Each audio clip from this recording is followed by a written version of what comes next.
Vamos lá, hoje capítulo 20, hein? Estamos chegando no final do livro, né?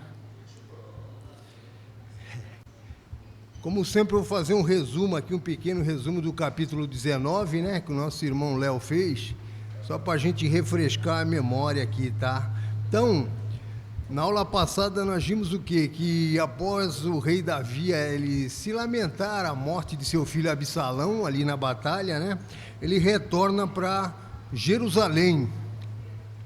Nisso ele já tinha constituído Amasa como seu novo comandante, né, do seu exército ali no lugar de Joabe.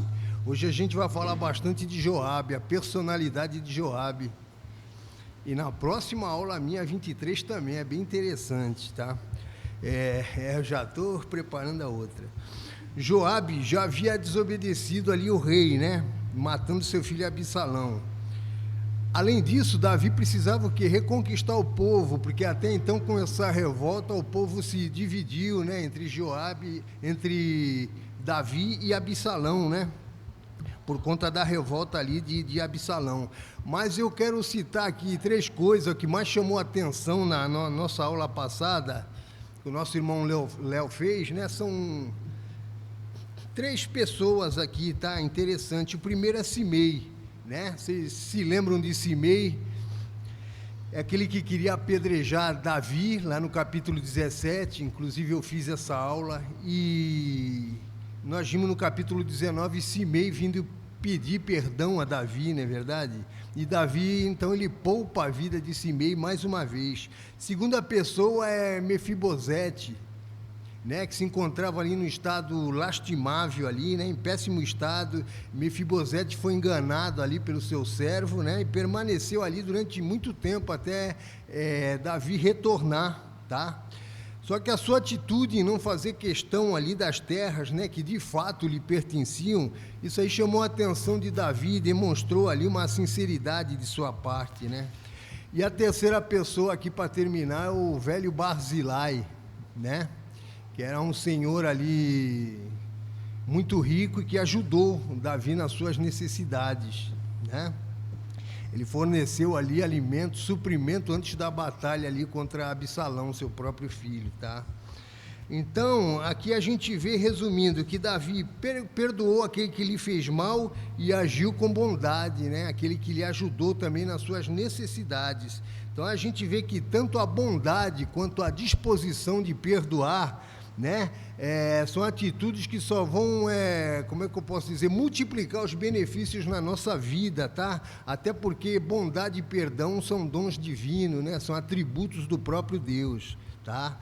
Primeiro, o perdão ele é estendido a todos nós, né, todos os dias da nossa vida, e depois a bondade, a misericórdia de Deus é o motivo pelo qual nós não somos destruídos, amém? Então, eu acho que isso aí foi o que marcou bastante aí na aula passada. Mas vamos para a aula de hoje, capítulo 20. Falar sobre a sedição de Seba. Fazer um pequeno esboço aqui do que vai ser falado. Do versículo 1 ao 3, tá? Nós vemos parte do povo seguindo um desordeiro. Olha que interessante. A gente vai ver depois em detalhe. Do versículo 4 ao 10, fala sobre um tipo de pessoa que nunca muda, o próprio Joabe. Né? A gente vai ver aqui no decorrer da aula. Do versículo 14 ao 22, fala sobre a sabedoria de uma certa mulher, né? E com a sua astúcia, a sua sabedoria, ela conseguiu livrar o povo ali, né, da sua cidade ali de um massacre. E do versículo 23 ao 26, fala sobre um recomeço de vida, né? Quando o povo se reorganiza ali, o rei Davi, o povo recomeça, tá? Vamos lá, 2 Samuel, capítulo 20, versículo 1, diz assim: Também estava lá um desordeiro chamado Seba, filho de Bicri, de Benjamim. Ele tocou a trombeta e gritou: Não temos parte alguma com Davi, nenhuma herança com o filho de Jessé. Para casa todos, ó Israel. Verso 2: Então todos os de Israel abandonaram Davi para seguir Seba, filho de Bicri. Mas os de Judá permaneceram com seu rei e o acompanharam desde Jordão até Jerusalém. Então, Antes mesmo de Davi chegar a Jerusalém, a gente vê que se inicia já uma nova rebelião liderada ali por Seba, né? E no versículo 1 diz o quê? Que ele era um desordeiro. Tem versões bíblicas que diz que era um homem de Belial, ou seja, significa uma pessoa ímpia, né? Sem valor, não é verdade? Pessoa aí que incita a idolatria, enfim, um homem que não tinha compromisso ali com Deus, tá? A Bíblia não fala mais nada a respeito desse homem, mas com certeza, creio eu, ele deveria ter uma grande influência ali sobre os outros, tá? E a palavra diz o quê? Que esse homem da tribo de Benjamim, ele toca a trombeta e convoca o povo para quê? Para romper com Davi ali, tá? Alegando que ele e a sua tribo ali não aceitavam, né, Davi como rei. Então houve um momento de tensão ali já entre Israel e Judá, né? Como se com isso aí uma boa parte ali de Israel foi com ele, com esse desordeiro, com Seba. As tribos do norte se separaram ali já das tribos do sul, né? Então no calor do momento a gente vê que o povo achou que o melhor que haveria de fazer seria isso, a coisa certa a fazer, né? Seguir a Seba, tá? Mas no final aqui do versículo 2, nós vemos que diz que os homens de Judá permaneceram com Davi, escoltaram Davi até Jerusalém, né? Para que ele chegasse ali em segurança, tá? Então, essa revolta aí provocada por Seba, já era um indício que futuramente, né? Já indicava a divisão das tribos, tribo do norte ali, tribo do sul, tá? Mas, como eu disse, naquele momento eles foram influenciados ali por Seba e decidiram seguir a Seba, tá? Então, já nesse início de estudo, a gente aprende o quê? Que nós, né?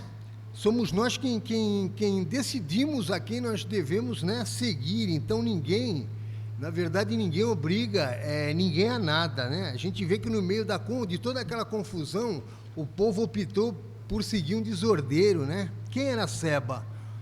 Era um homem que não tinha feito nada ali, né? Em vez de seguir Davi, que já tinha comprovado ali o seu valor como líder, como um homem de Deus, né? Um homem que tinha ali, né, o valor da sua liderança. Ele tinha o favor de Deus em sua vida, né?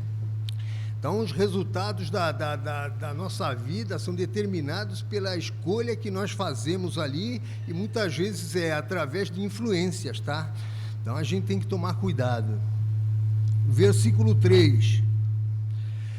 Quando Davi voltou ao palácio em Jerusalém, mandou confinar numa casa sob guarda as 10 concubinas que tinha deixado tomando conta do palácio.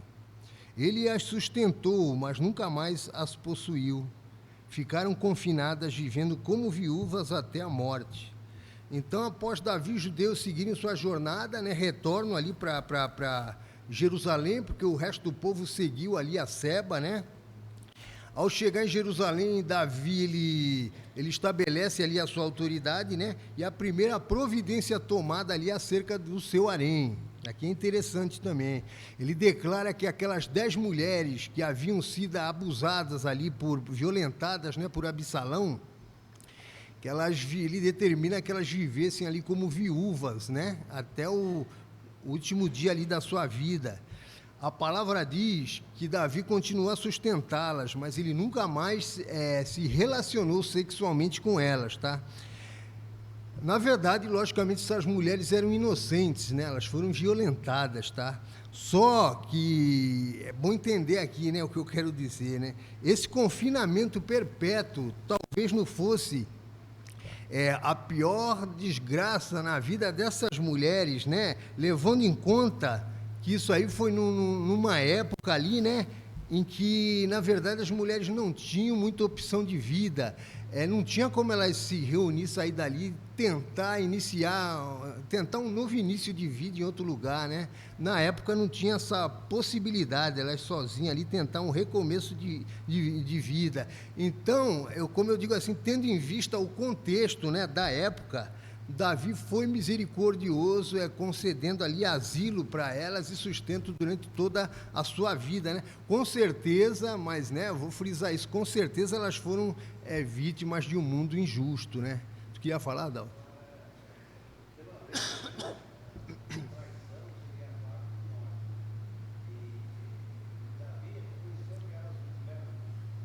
Sim.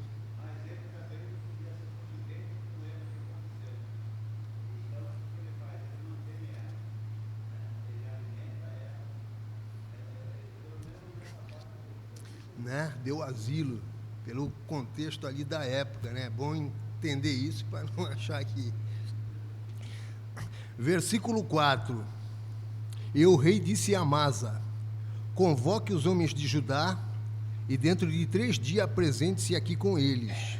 Verso 5. Mas Amasa levou mais tempo para convocar Judá do que o prazo estabelecido pelo rei, né? Então, Davi ali, ele estabelece seu reino em Jerusalém, ele não deixa a cidade, né, e não viaja, mas ele envia ali Amasa, né, como seu novo comandante, para reunir o seu exército e ir perseguir ali Seba, né, o desordeiro que iniciou aquela revolta, tá?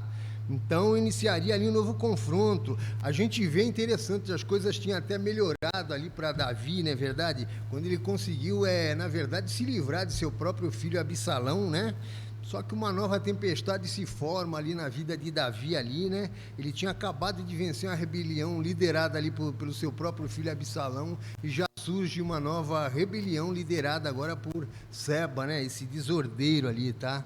Então aqui a gente vê o quê? Que da mesma forma é a nossa vida nesse mundo, né? Às vezes a gente passa por uma tempestade, quando vê que as coisas acalmou, já tem outro abismo ali pela frente para a gente ali atravessar, não é verdade? E nesse caso, a gente vê, esse caso específico de Davi, não era nem problema com nação inimiga, não é verdade? Mas eram atritos ali, problema ali, né? Divisões internas entre as próprias tribos, tá? Seba pertencia à tribo ali de Benjamim, que era da dinastia de Saul, né? Nós já falamos sobre isso. Eles eram muito numerosos também, então a intenção de Seba era o quê? Era retirar ali o poder de Judá e restituir ali então a Benjamim. Mas o versículo 4 diz que Amasa, esse novo comandante aí, né, do exército de Davi, ele recebeu ordem para reunir ali o povo, o seu exército ali, para combater a Seba, né? A fim de, logicamente, de reprimir essa revolta, tá? Então, a sua missão era conter, abafar aquela rebelião, tá? E o tempo era um fator fundamental ali, mas parece que Amasa, ele não entendeu isso, né? Não sei porquê, no versículo 5 diz que Amasa se demorou muito, tá? Então, aqui são umas hipóteses que pode ter acontecido, ou faltou iniciativa da parte de Amasa como líder, né? Talvez ele foi lento demais em suas ações, né? Os soldados podem terem também se ressentido com essa troca aí do comando, né? Na liderança, tá? Talvez eles preferissem Joabe ao invés de Amasa, né? Depois tem uns detalhes que a gente vai ver também por que disso, tá? Então aqui não diz o motivo, mas provavelmente houve uma influência de Joabe, que após ele ser deposto ali do comando, creio eu que ele passou a agir contra Amasa, né? Amasa pode até ter tentado, dado o melhor de si, ter feito melhor ali, né? Mas ele pode ter sido sim atrapalhado ali pelos oficiais que ainda eram leais a Joabe, né? Enfim, creio eu, faltou ali, acho que poder de decisão ali, uma natureza ali de liderança, de comando, não é verdade? Que Amasa parecia pelo menos não ter. Versículo 6. Disse então Davi a Abissai: agora Seba, filho de Bicre, será pior para nós do que Absalão. Chame os meus soldados e persiga-o, antes que ele encontre alguma cidade fortificada e depois nos arranque os olhos. Aqui é interessante, na versão João Ferreira de Almeida diz: escape dos nossos olhos, né? Então, mas a gente vê que mais uma vez, olha só, Davi lhe deixa Joabe ali de lado, né? Após a falha de Amasa, o que ele faz? Ele chama Abissai. Abissai foi sua segunda opção ali, né? Próxima escolha ali para liderar o exército, o ataque a Seba, tá? Então, a gente vê que Davi começa a evitar esse contato aí direto com Joabe, tá? Então, ele apela para Abissai, irmão de Joabe, como segunda escolha, para liderar essa tropa ali e conter essa revolta de Seba. Versículo 7. Assim os soldados de Joabe, os queretitas, os peletitas e todos os guerreiros saíram de Jerusalém para perseguir Seba, filho de Bicri, tá? Os queretitas e os peletitas eram quem? Eram os soldados da guarda de Davi ali, também os carrascos que executavam as sentenças de morte determinadas pelo rei, tá? Então os soldados da guarda real, todo o exército ali, todos os demais, além de Joabe, né? Um homem ali com um grande nome ali, né? Um guerreiro experiente em batalhas, né? Apesar de ser rebaixado, substituído ali por Amasa, mas ele também estava presente. Então saíram todos ali para Jerusalém para combater Seba. Vamos ver o que ocorre a seguir. Verso 8: Quando estavam junto à grande rocha de Gibeon, Amasa encontrou-se com eles. Joabe vestia seu traje militar e tinha um cinto com um punhal na bainha. Ao aproximar-se de Amasa, deixou cair a adaga, né? Essa rocha, a grande rocha de Gibeon, era na verdade um ponto ali, né, de encontro do exército ali de Davi, tá? E seria também, a gente vai ver aqui, um local fatal para Amasa, esse novo chefe do exército, porque ali Joabe colocaria em prática ali o seu plano, não é verdade? Plano traiçoeiro esse. A palavra diz que ele vestia um uniforme militar e carregava consigo uma adaga ali, um punhal, não é verdade? Só que isso era comum na época, era o modo como comandavam os viajantes, né, os soldados.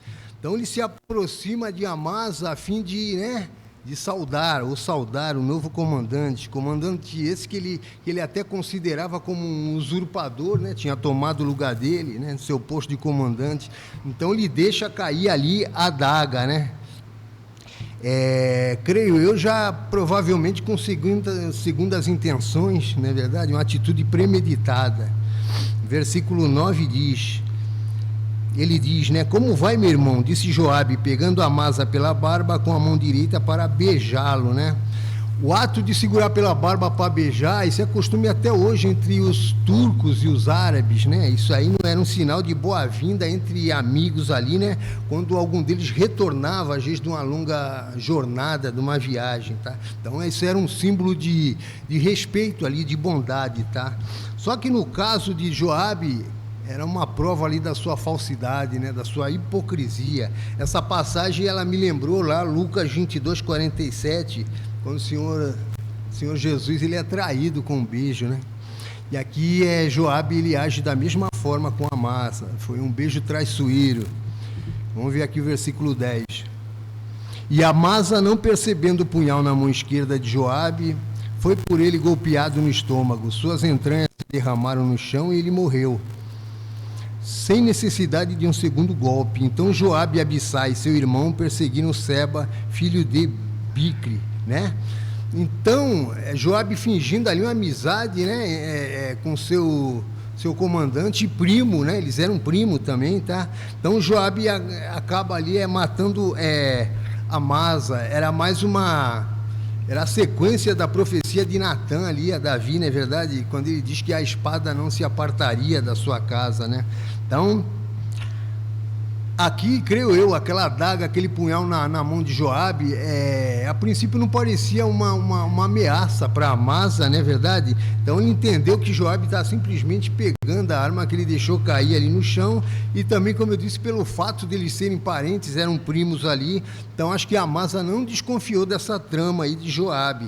Então, pela terceira vez, Joabe, ele comete um homicídio doloso, né? A gente vê através dos estudos ali, tudo isso a fim de garantir a sua posição ali no comando, como comandante do exército de Davi. A gente vê, primeiro a gente estudou, foi a morte de Abner, lá no capítulo 3:27, né? Lá no começo, onde ele chama Abner para conversar no particular, em segredo ali o mata. O segundo homicídio foi contra Absalão, né? Quando ele transpassa o coração de Absalão ali com os dardos, quando ele fica pendurado na árvore, né? E dessa vez foi Amasa que recebe, como eu disse, o beijo da morte, né? Então ele é assassinado covardemente. Depois disso, Joabe e seu irmão, né, Abissai, eles desafiam também a ordem de Davi, porque eles matam um comandante. Depois disso, Joabe assume ali o comando do exército por conta própria, não é verdade? Versículo 11, um dos soldados de Joabe ficou ao lado do corpo de Amasa e disse: quem estiver do lado de Joabe e de Davi, que siga Joabe, né? Então, ao ver ali Amasa ferido ali no chão, o que o soldado faz? Ele convoca todos a seguir Joabe como líder. Por isso que eu digo, Joabe ele devia ter uma grande influência ali sobre o exército, né? Na verdade, um líder é autoproclamado, ele se intitulou líder naquele momento, né? Como eu disse, ele assumiu o comando ali por conta própria. E também, aparentemente, aí com o consentimento do seu irmão Abissai, os dois ali, que até então estavam no comando, né, Abissai. Então, a gente vê aqui, como eu disse, o poder de influência de Joabe sobre ali todo o exército, né? Porque ele assassina Amasa, que era o comandante, e os soldados ainda seguiram ele como sendo ele o líder ali da tropa, né? Apesar, como eu disse, que os soldados ali também tinham, se a gente for ver a história, Amasa como traidor, né? Porque Amasa ele havia sido comandante do exército de Absalão na revolta de Absalão contra o seu próprio pai, né? Que há pouco tempo eles tinham combatido, né, o exército ali de Amasa, como que Amasa era o líder, tá? Então eles já tinham, creio eu, um pé atrás. Eu creio que os soldados não confiavam muito em Amasa, talvez ficaram até felizes em ver ele ali fora do caminho, né? E pelo fato de Joabe ter reassumido o poder ali, o comando do exército. Versículo 12. Amasa jazia numa poça de sangue no meio da estrada. Quando o homem viu que todos os que se aproximavam do corpo de Amasa paravam, afastou-o para fora da estrada e o cobriu com uma coberta. Verso 13. Depois que o corpo de Amasa foi retirado da estrada, todos os homens seguiram com Joabe em perseguição a Seba, filho de Bicri.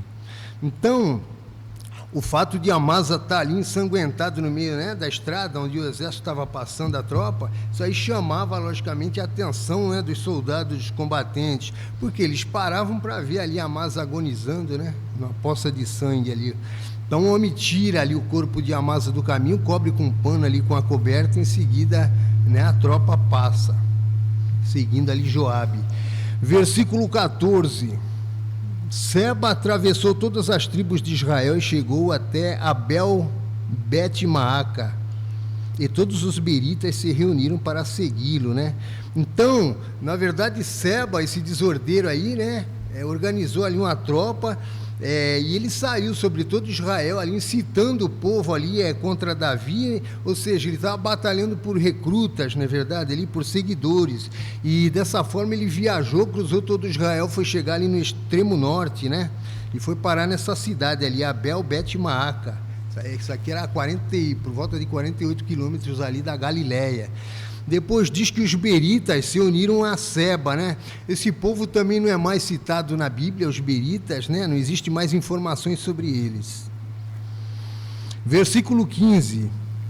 O exército de Joabe veio e cercou Seba em Abel Bet-Maaca. Eles construíram contra a cidade uma rampa que chegou até a muralha externa, quando o exército de Joabe estava para derrubar a muralha. Parar por aqui.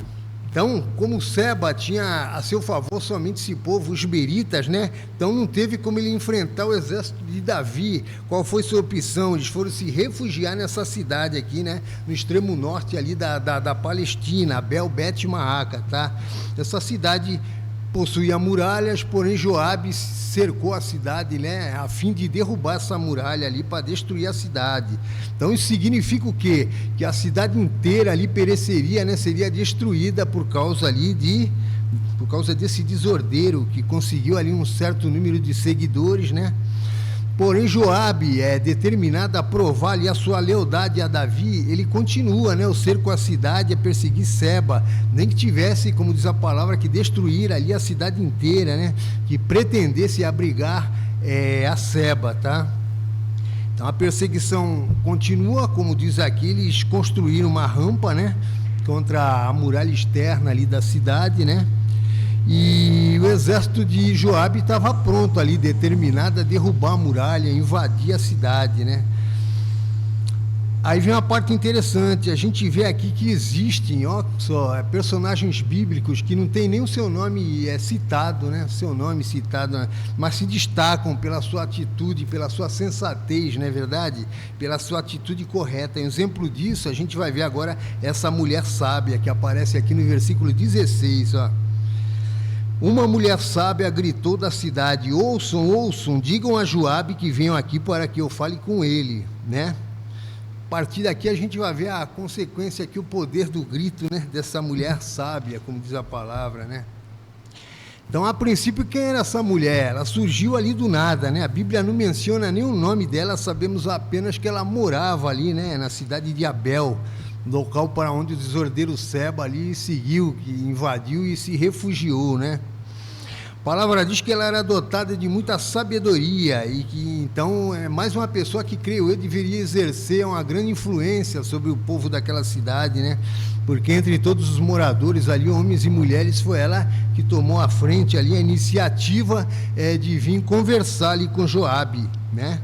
Então, volto a dizer, creio eu, que ela exercia uma grande influência ali sobre o povo local, tá? Outra coisa, outro detalhe, ela também sabia que Joabe estava à frente do comando, né? A qualquer momento haveria o quê? Uma invasão ali e fatalmente todos seriam exterminados, tá?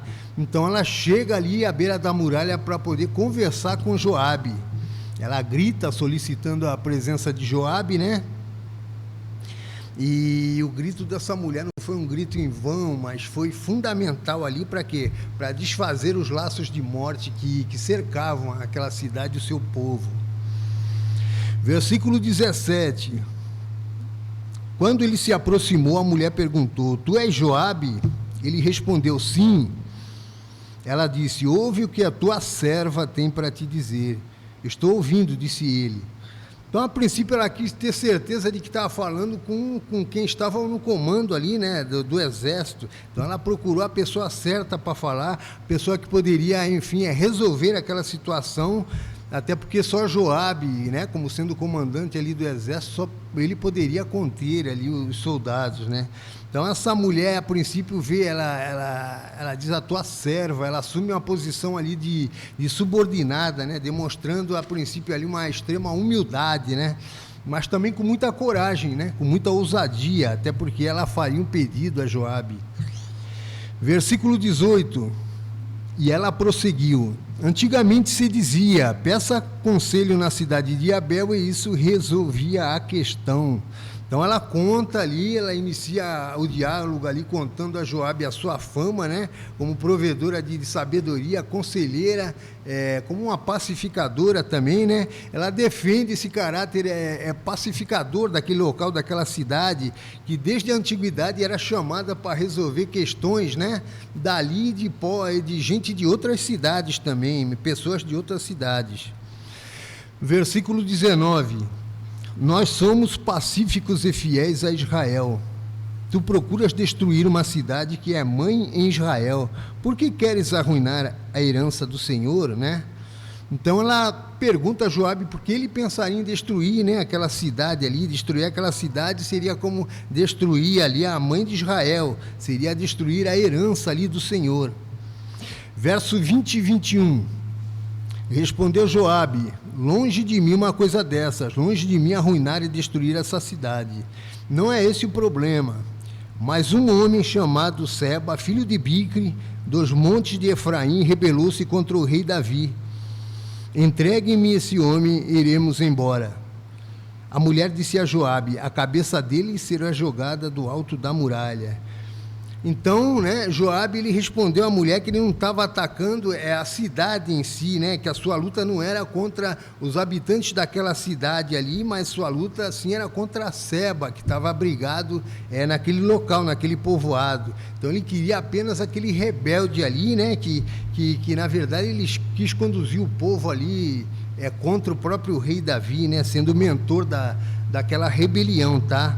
Mas se ela ajudasse ele, né, Joabe, a capturar, o cerco à cidade, né, logicamente terminaria. A mulher aceita a proposta e se propõe a lançar a cabeça de Seba ali, né, por cima da muralha ali, né.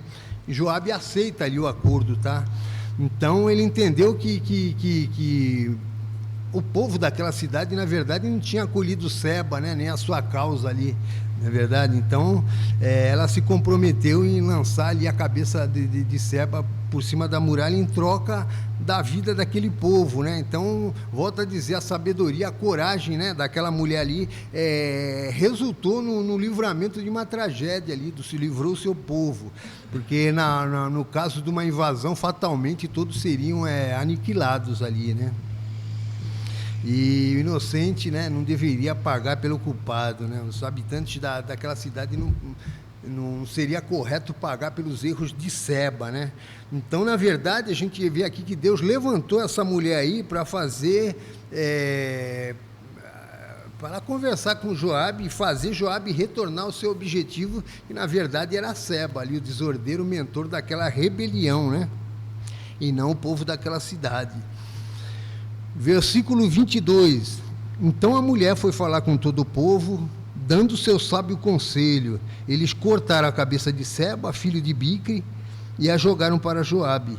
Ele tocou a trombeta e os seus homens se dispersaram, abandonaram o cerco da cidade e cada um voltou para a sua casa. E Joabe voltou ao rei em Jerusalém, né? Então, como vimos, essa mulher faz um acordo ali com o seu povo.